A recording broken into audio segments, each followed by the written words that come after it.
So why do you think that maybe other security leaders, I don't know, maybe you're having conversations and they agree with you on this right away, but maybe why don't other people kind of see the same opportunity that you're seeing? I think what it is, it's just that they're not seeing it, they're not aware of it. A lot of the professionals who've been in the field a long time, especially your baby boomers who are traditional in their approach for hiring, they use a lot of their networks, so they tend to hire in their own image, and it's hard for them to think outside the box. We can't do that anymore. We see that the Great Resignation has taken effect and baby boomers are leaving in droves, and there's huge voids. We have got to look at other sources.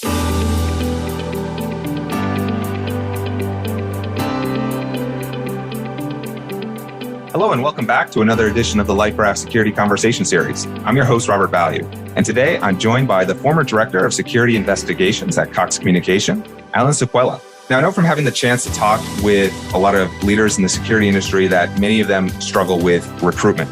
So in our conversation today, we're going to discuss an often overlooked pool of top talent. And we'll also discuss how the security community as a whole can better promote the profession to the next generation. But before I dive in, let me give you a quick overview of my guest today. As I mentioned, Alan is the former Director of Security Investigations at Cox.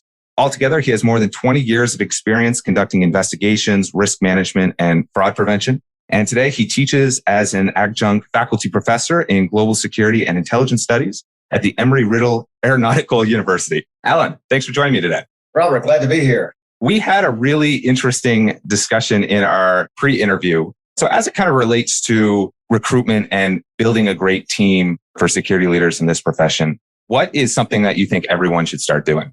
No, Robert, that's a great question. Like our sales peers on the other side of the house, you're always closing. When I say here on the recruiting side, you're always looking for talent. I don't care if you're at a conference, if you're talking to colleagues across the enterprise or in the industry, you always need to be looking. And so one of the things that I always strive to do is keep a file on talent. And that goes at talent at all levels. So whether it be entry level, mid-level, or executive level security professionals, you always want to be looking for that. So that's something you have to start with. And it has to become a part of your job description. The other duties as assigned. Make sure that recruiting is one of them. Always be looking. That's the first and foremost. I know being a hiring manager myself and trying to build my own team, it's always tough looking for great talent just in general. And then everyone tends to have the same criteria. They're all looking for the same types of people. So it's often an edge when you're looking in the marketplace in a different way, kind of that Moneyball reference to that great baseball movie. In your opinion, and we had a great chat about this, I want to let you say it. What is a pool of talent that you think is very underrated by a lot of security leaders today? Well, I would say it's going to be those coming out of college. And so the newbies, we have to get them interested in our career path. And we do that by partnering with the universities and actually going to the universities, starting the American Society for Industrial Security student chapters at these universities, getting students involved, getting students aware and interested. One of the things I have found when I present at any college or university to a group of, let's say, criminal justice students or cybersecurity students, they're not aware of the other component, which is sandwiched in between, which is the physical security and corporate investigations specialty area. And so when you start talking about that to students, and I just gave one of these presentations at Embry-Riddle yesterday, their eyes open up. For example, I ask them, how much do you think the FBI director makes as far as an annual salary? And I'll say most directors of security make about 50 to 100,000 more than that a year. And then they say, wow, that's amazing. What's also very interesting is if you added up all the positions in intelligence, federal law enforcement, military intelligence, public law enforcement across the U.S.,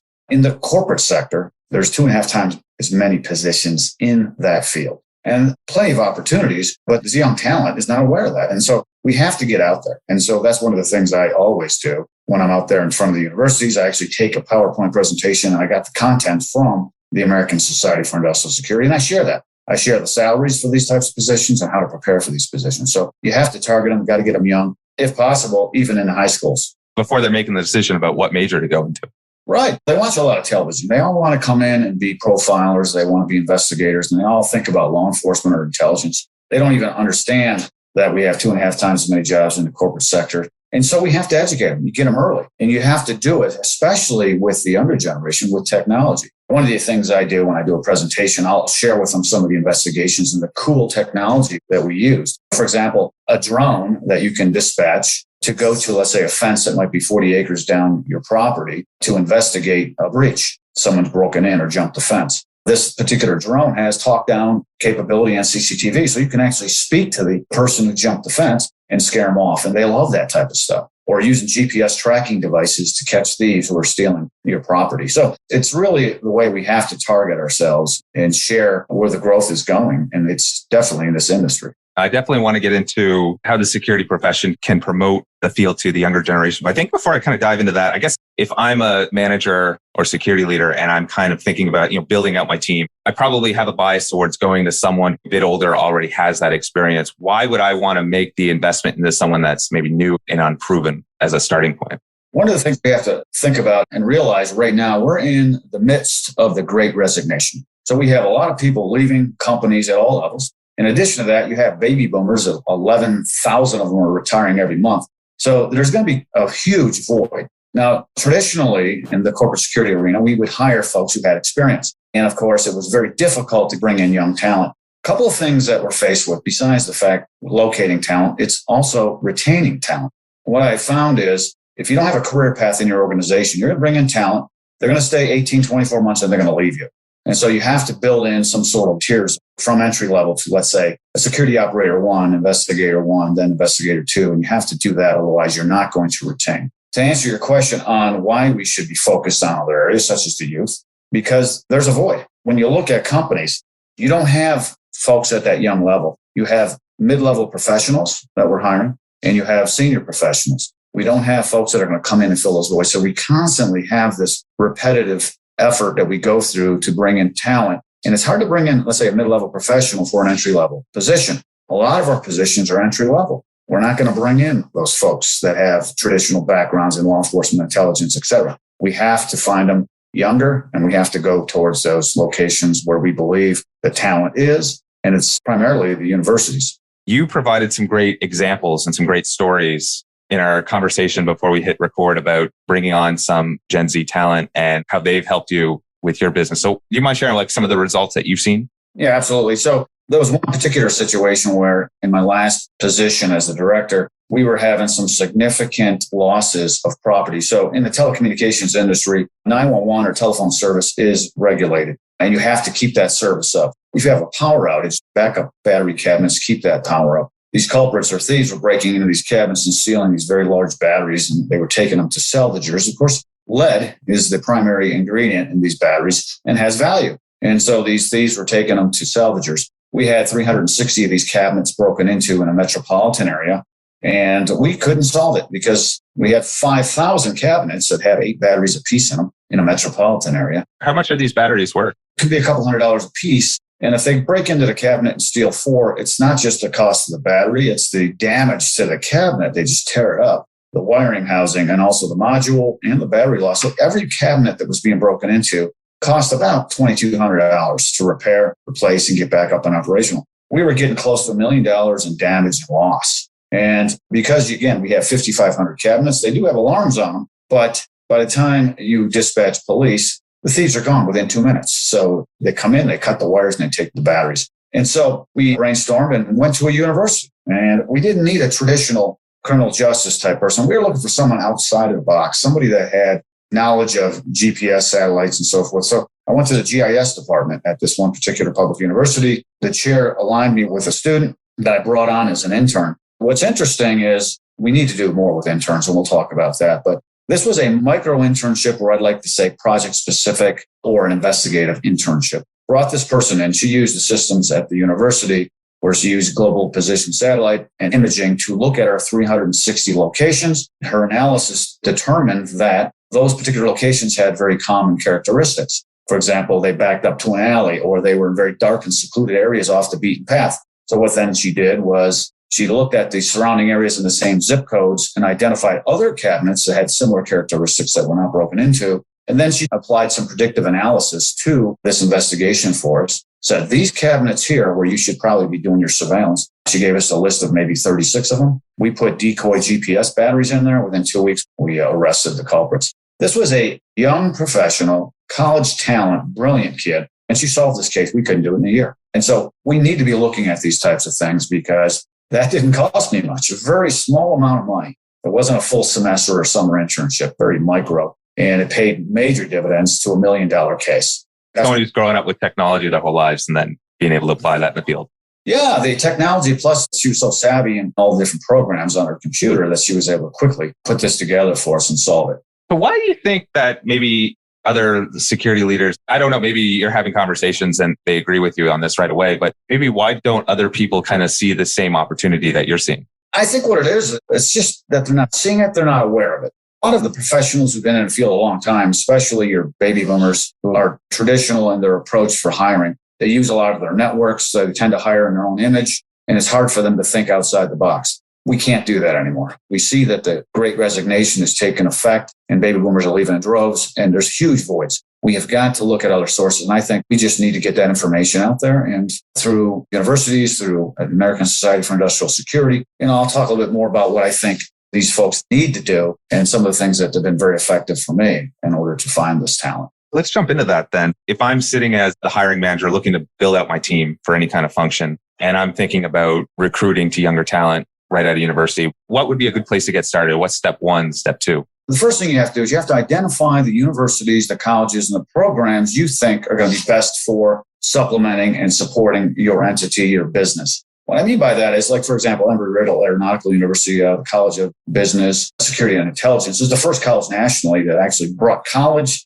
of Business and Intelligence and Security together. So you have to identify who's going to be able to provide you the talent, identify those colleges, and then start meeting with the chair and the professors, get in front of them and start doing presentations, educating the professors, the chair, and then doing some presentations in front of students to educate them on where the jobs are. That's the first thing. I think right after that, you have to get intimately involved with helping them start the security club instead of the criminal justice club. We don't need that. We need security and business focused. People that understand the language of business is so critical. And so you need to get that in front of those folks and share that information, what the industry is looking for. Next, you have to actually start offering more mentorships, internships, and micro internships, like I talked about a moment ago. Traditionally, you would hire an intern, put them on in the summer, then you go back to college in fall. Those things aren't working anymore. We need to be thinking about project-specific internships, like I explained on that one case we had. If you have a particular need, don't wait until the summer. Let's do it now. That particular, basically an 8-week internship cost me $1,000. That's peanuts in the scope of things. Basically provided it to the college. They assigned it to a student. We gave them some guidance. So think about micro internships, project-specific internships. Get those young minds involved. And then, of course, if you do have traditional internship opportunities, add those in as well. One of the last things that I do, continually do, even after retiring from the industry and now teaching, is mentorships. A mentorship is different than an internship. Sign on with somebody that's truly interested. Meet with them 1 to 2 hours a month in a Zoom call, on a phone call, and provide them with guidance on their career. You're the guidance counselor. You're providing them an overview on what you do at your organization. Spend that time developing them, helping them, educating them, and opening their eyes to our industry. It does a couple of things. One, it provides them with a career path. Two, it helps build that relationship with the university. And the other thing it does, it helps that person, that young mind, build their resume. If they can't get an internship, that's pretty impressive to put down that you were mentored for 1 year with the director of security investigations for a major corporation. Boy, does that open some eyes when they apply for jobs, because that's going to help launch their career. You will not believe how much that'll help that person. The young minds still call me. I'm so excited to see the kids that I've mentored in the career path and doing well. One of them today is vice president of a major corporation that I mentored 20 years ago. And I'm so proud of this individual. And so you can never give back enough. Mentor, mentor, mentor. That's a great success story. My next question was going to be, when I've been on the other side of the hiring desk and I'm trying to figure out, looking at someone who's proven versus someone who's unproven and trying to determine how do I identify someone who's going to be a good talent. But then you're kind of saying you got to go before that, thinking years before this person's even hiring. And then through that mentorship process, you identify the best people for a job. Yeah, absolutely, Rob. What's also interesting is that when you do this, you're going to build loyalty. These individuals are going to be loyal to you and the company. They're going to want to work for this organization. So you got to get them young, at least as a freshman in college, if not at the high school level. But once they're in that college, you want to get in there and you want to get in there often, if not every semester, at least once a year, doing major presentations and networking and so forth. And so, again, you have to have that pool of young people coming up, because the grand exodus, everyone's leaving the business. It's not just security. It's everywhere. Look at the hiring problems we're having today. You mentioned there you've been doing a lot of presentations. And so you're talking at the university, meeting people face to face. What seems to be the benefits that are really resonating with Gen Z? You hinted at it a bit before with drone technology and things like that. What gets people's eyes lit up? Like they hear about this and oh, that's cool. I want to be in this field.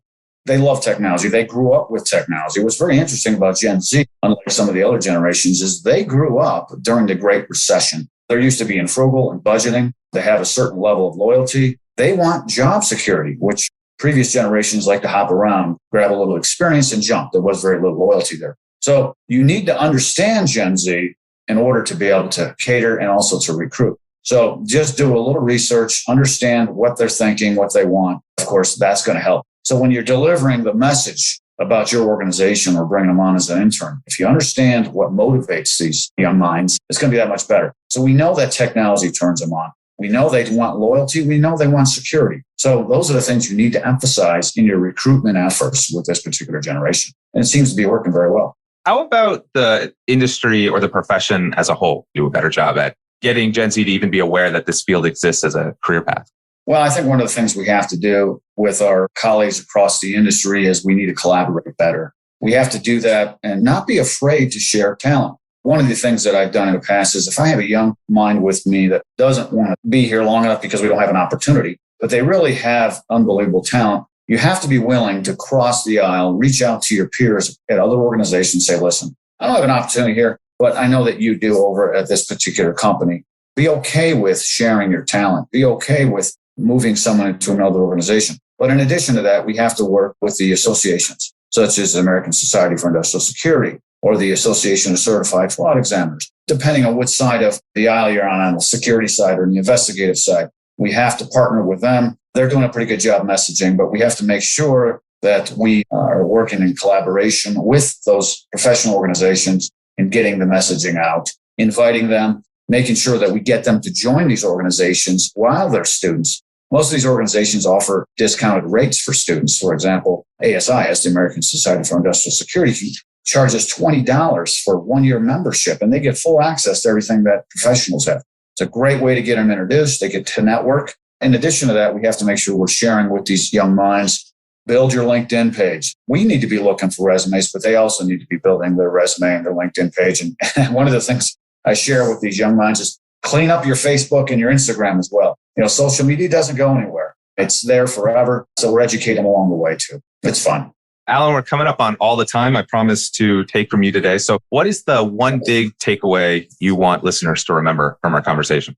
The most important thing I think here is you have to, as security professionals, add that one little bullet to your job description. Always be looking, always be recruiting. It's just something we sometimes forget. All of a sudden, someone gives notice, they leave the company, or you have another position open, and you're scrambling to get that position filled. That should never happen. That's embarrassing as security professionals. You should have a bank of talent, or at least a place to go to find talent. So always be looking and give back. I would say, as security professionals, we owe it to our careers, we owe it to our industry to give back to the young generation. Be mentoring. If you don't have the budget to entertain an internship, mentor. Get these minds involved, get them to know a little bit about our industry, help them because, boy, it pays great dividends to our industry. You can have whatever vision you like, but it's the people around you that are going to create that vision. Absolutely right. Alan, how could listeners get in touch with you? The two easiest ways, of course, is my email address. So it's alan.saquella@gmail.com, or you can reach me on LinkedIn. Just type my name and you'll find me. I'm readily available there as well. Alan, thanks for being on the show. Absolutely, Robert. Thanks for having me. Again, that was Alan Saquella, adjunct faculty professor in global security and intelligence studies at the Embry-Riddle Aeronautical University. Thanks again for listening to another edition of the Life Raft Security Conversation Series. If you'd like more insights on building and running a successful threat intelligence program, be sure to check out the Life Raft blog at liferaftinc.com/resources. That's liferaftinc.com/resources. I hope you tune in next time.